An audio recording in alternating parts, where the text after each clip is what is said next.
یکی از آرزوهای هر ورزشکاری اینه که به المپیک راه پیدا کنه. خب منم به این آرزوم دارم میرسم.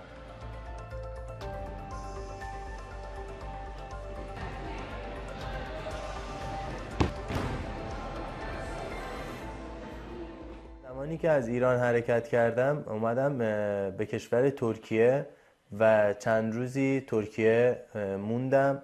بعد از ترکیه با هواپیما به صورت هوایی من وارد ایتالیا شدم، در صورتی که نمیدونستم کدوم کشور دارم فرود میاد هواپیما.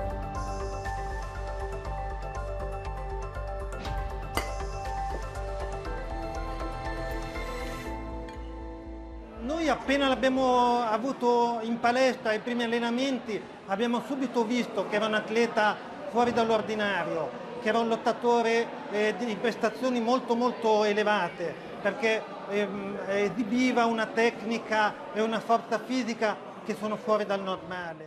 دوستم دارم که با خوشرنگ ترین مدال از این المپیک نتیجه بگیرم، با این المپیک خداحافظی کنم و به المپیک بعدی فکر میکنم.